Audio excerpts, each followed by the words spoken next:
Hey friends, welcome to Only Little Coder. In this video, we're going to see how you can make animated plots using Matplotlib and also Celluloid. So Matplotlib itself has animation modules, but Celluloid kind of creates a wrapper around it and it makes it easier for you to create animation with very few steps.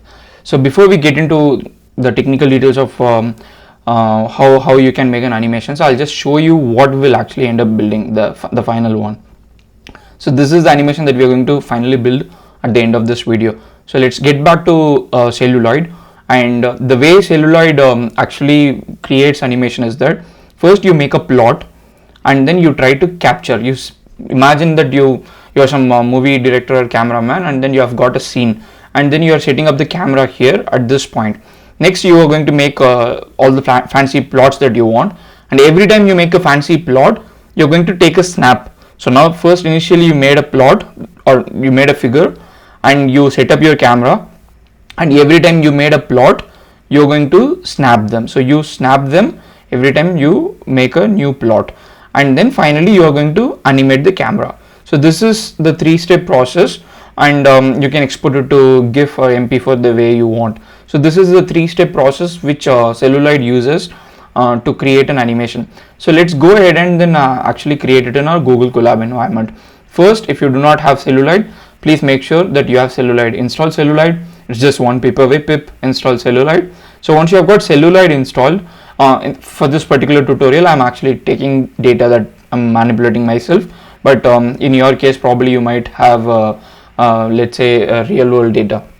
So Matplotlib is for plotting.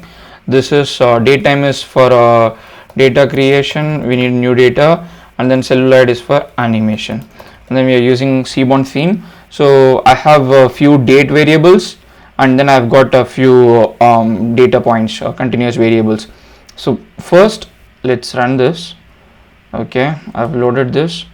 Now data is ready, and the next step is, okay, I'll probably start adding comment sections so that it becomes easier for everyone. Loading libraries. Okay, and the next create sample data for animation. Okay, and then the next thing is, like we discussed, the first step in building a Matplotlib animation using Celluloid is you create a figure and then you place a camera on it. So first step in animation, fig plus camera. Okay, that's nice.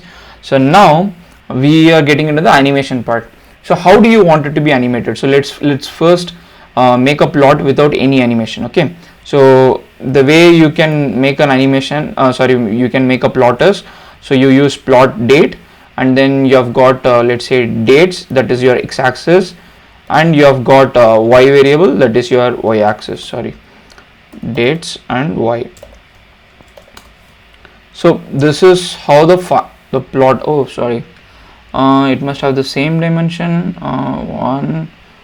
It's 14, 1, 2, 3, 4, 5, 6, 7, 8, 9, 10, 11, 12, 13, 14. What a mistake I've done.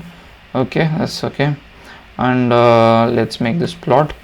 So when you make it, so yeah, you got this plot. So now the problem is you want the animation to actually trace this path.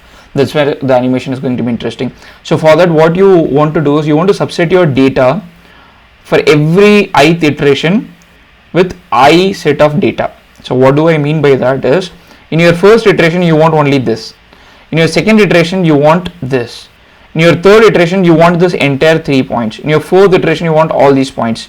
So that's how we are going to make this animation. So because we have to take snaps at every stage, and then finally we are going to animate it.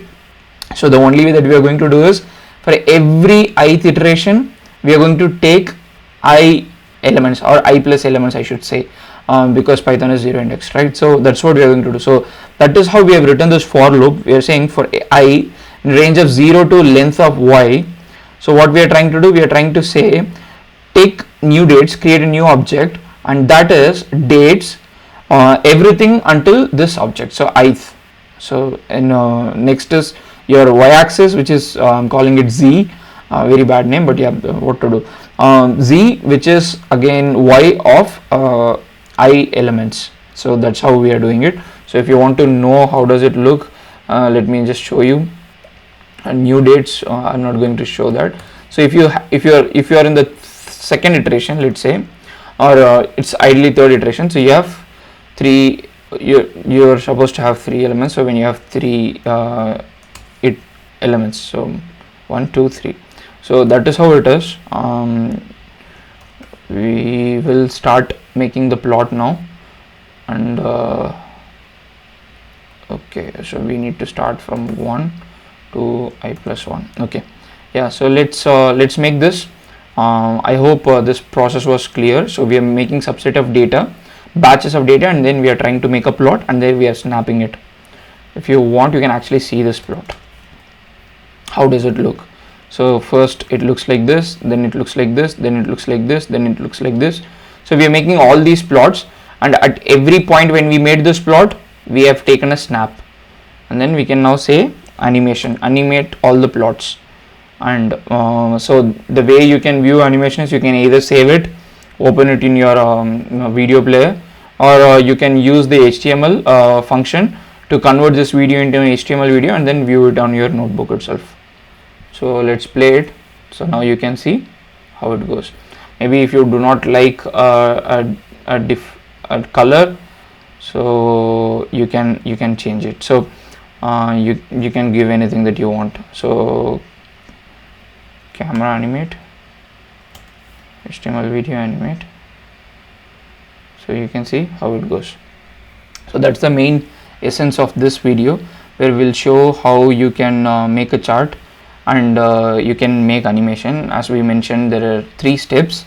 Create a plot figure and place a camera on it, and then anytime you want to make some plot, you can just make that plot and then take a snap at that particular stage, and then finally save the animation. So before we end, maybe we can try to run one animation that they have given in the example.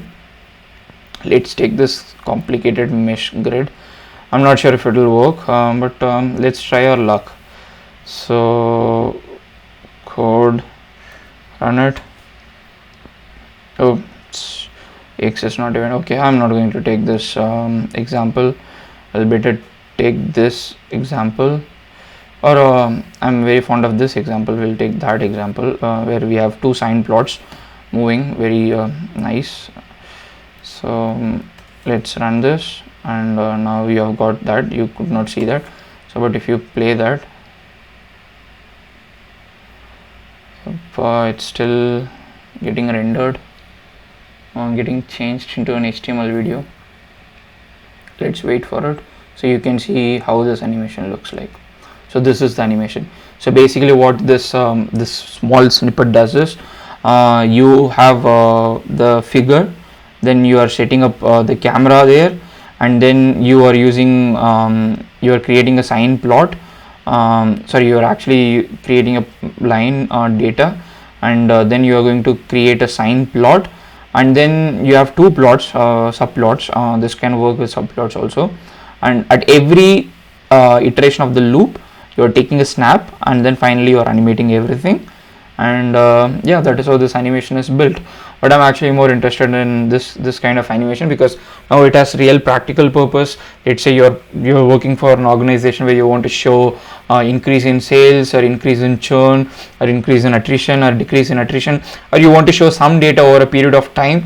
And these animations are usually made using some proprietary software like Tableau. A lot of data scientists that I know, that they have to export this data in a CSV, put it in Tableau, make this animation. But this combination of using Matplotlib and Celluloid makes it much easier and simpler for you to do it right from your Jupyter notebook.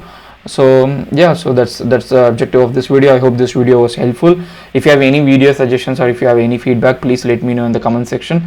And until that, I'll see you in the next video.